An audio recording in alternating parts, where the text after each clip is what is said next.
going to be reading from the Ante-Nicene Christian library that has within it the treatise of Cyprian.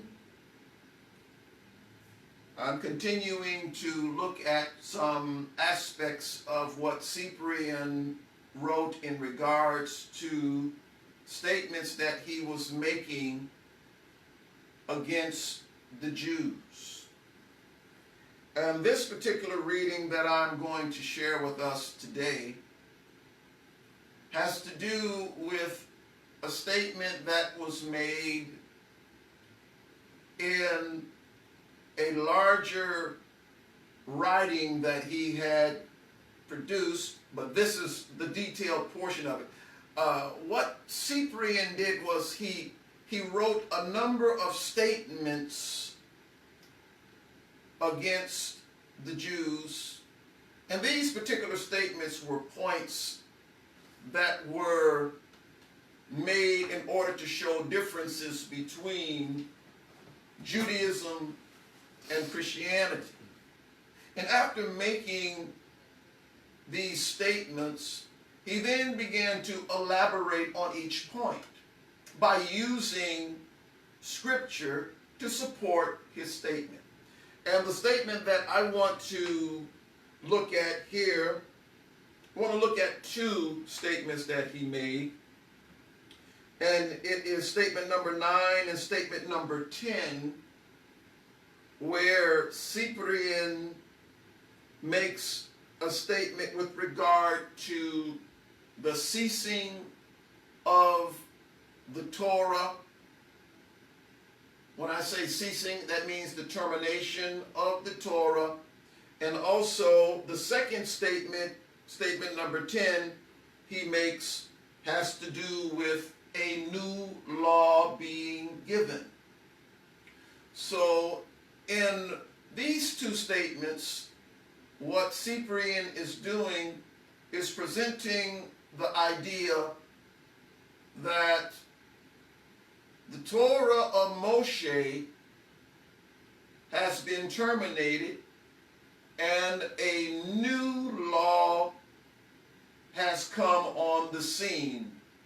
And so as we look at what Cyprian says and the verses that he uses to support his statements, we are going to explain how Cyprian took these verses out of context and made some assumptions.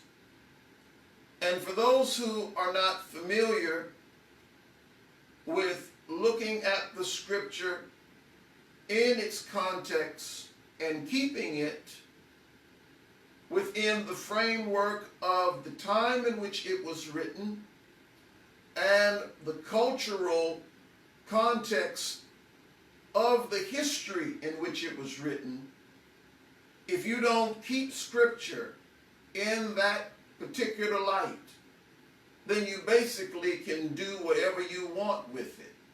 And you can make it say whatever you want it to say. So it's very important that in the reading of scripture, things are always kept in context. But what I want to do, I want to go ahead and read, and then we will go ahead and provide the explanation. So, statement number 9. That the former law which was given by Moses was to cease.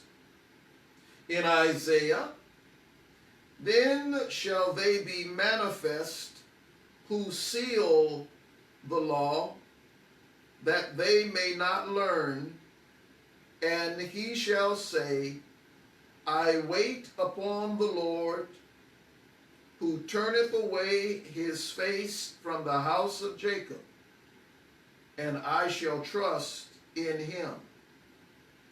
And in the gospel also, all the prophets and the law prophesied until John. Now in this statement and the verses that are used by Cyprian, we see that after making the statement, he uses verses found in the Hebrew scriptures and also in the writings of the apostles. This was primarily the pattern that Cyprian used. It was to show a text in the Hebrew scriptures and then a text in the writings of the apostles. It was a way in which he was basically saying, you see what the scripture says here in the Old Testament, because that's what they called it, and you see what it says in the New Testament. Because Cyprian's purpose was to make this sharp contrast between old and new. But what we want to do when we look at these verses, let's go to Isaiah. You want to see what it actually says. This would be in Isaiah chapter 8, verses 16 and 17.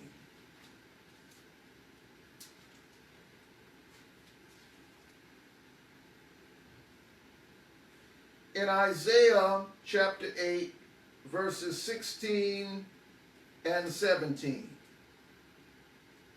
it says, bind up the testimony, seal the treachery, the teaching among my disciples.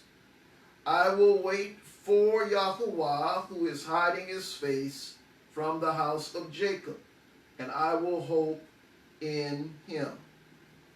Now, in this verse, what we need to understand is that the verse is set within the context of what was happening during the time of Isaiah.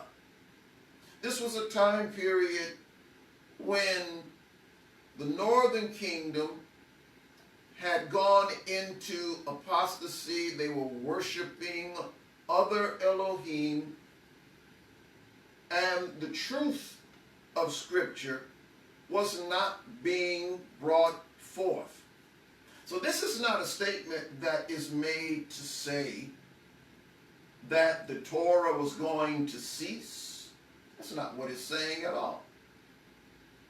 Nor in the statement where Cyprian notes in John, or actually it's Matthew chapter 11, verse 13, where he says all the prophets and the law prophesied until John.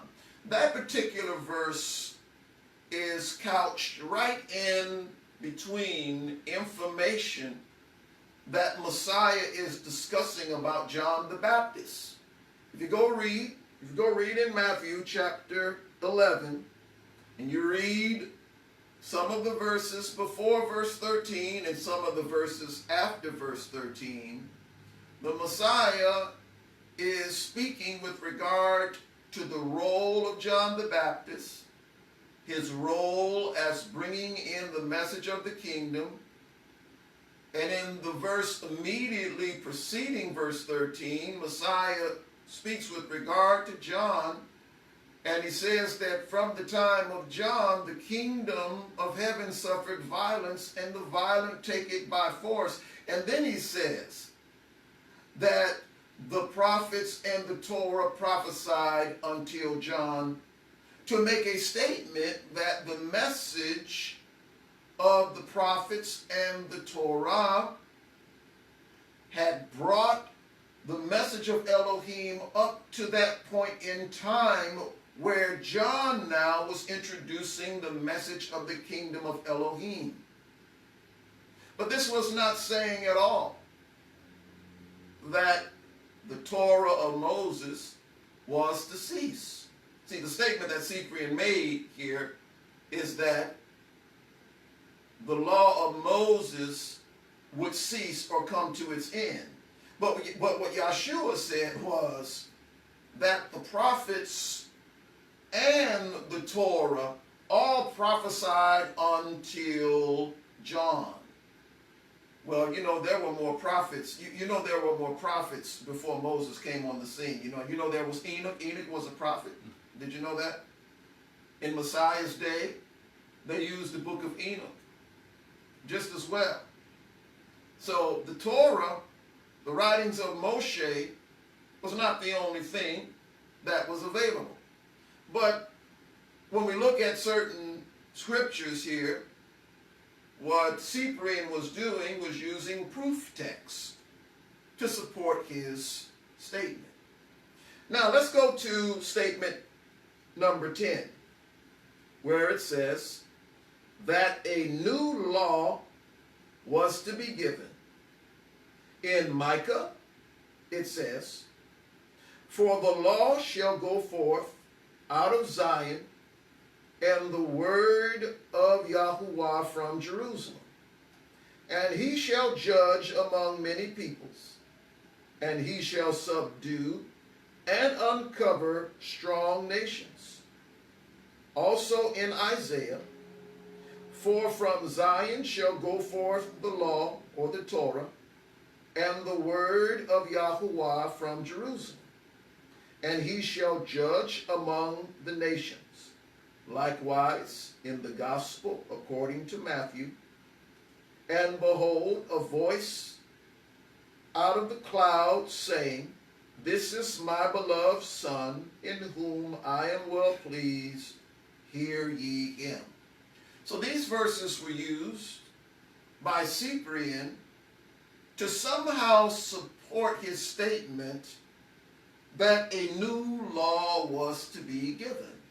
Now, if you go to Micah and also if you go to Isaiah, those statements are made with reference to the prophecy concerning the establishing of the Messianic kingdom.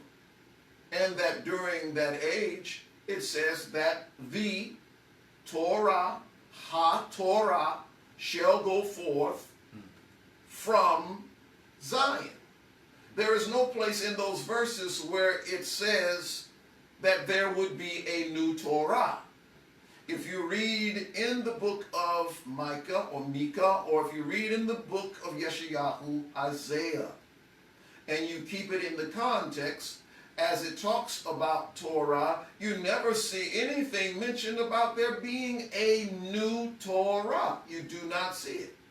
So Cyprian here has presented a statement which is a presupposition, and he uses scriptures which he knows is with reference to a future time, but those scriptures still speak with regard to ha-Torah, the Torah. The Torah is never new. It is just Torah. But if we're to look at the statements of the Messiah, you go look at Matthew chapter 5, verses 17 through 19, just as the Father has said, "This is my beloved Son, hear ye him." Now we want to hear what the Messiah actually said with respect to the Torah. He said, "I have not come to destroy the Torah nor the prophets." He said, "I've come to bring completion to them." He said that not one jot or one tittle would pass away from the Torah till all will be fulfilled. He said heaven and earth would pass away first before the jot or the yod, which is the smallest letter of the Hebrew alphabet, or the part of a letter, would pass. So when you read through those verses in Matthew chapter 5, and you want to mark this, Matthew chapter 5, verses 17 through 19, what you discover is that the Messiah is actually laying the groundwork for us to understand that the Torah is to remain permanent. And then also the Messiah made a statement, and he said that the Torah cannot be broken. And so when we look at what Cyprian is doing, it is obvious to those of us who are students of the Scripture and keep Scripture in the context. To us, we see that what Cyprian was doing here was hunting through the Scriptures to find proof text to support his statement. And that's the most inappropriate means of using Scripture. We don't use Scripture to support our presupposition. We discover Scripture so that we can know the heart of the Father and see the continuity of all of the Scriptures. Anytime you go to the Bible and you are looking for Bible verses to support your belief, 9 times out of 10, you're going to find yourself taking Scripture out of context. When we read Scripture, we must keep it in context. And out of the context of the Scripture as it is presented to us, then that's where we receive the revelation, the sound teaching, and we draw from that and live our lives in obedience to the Creator. So I wanted to share that with us so that we can understand that early on in the history of the Messianic Israelite community, as things began to move from a Hebraic to a more non-Hebraic thinking movement, we see early on that these statements and views that were developing in the 3rd century played a major role in changing the thinking and shaping the minds of the believers to beginning to see the Scripture, the Hebrew Scriptures in particular, as being something old, passé, something that has ceased, and changing the par level in the minds of men, changing the par level of how the Hebrew Scriptures are to be viewed in comparison with the writings of the apostles. And so it's important that we are mindful of that. A lot of times we wonder, well, where did these views come from? And this is where it comes from. And it's my purpose to share and communicate with Zion this information so that you can have an understanding of where these perspectives come from that are presently held in our day. Okay? There is no such thing as a ceasing or a termination of the word of Elohim. Yahshua said that man shall live by bread, not by bread alone, but by every word that proceeds out of the mouth of Elohim. Did he not say every word? Did he not say every word? Amen. That is what we are to live by. Every word that proceeds out of the mouth of Elohim. So let's be encouraged by that today. I trust that that has helped to bring some enlightenment, some added information to your mental library so that you can understand that the faith that we have has gone through a process of being changed, and it is important that we get back to the original faith that was once delivered to the saints.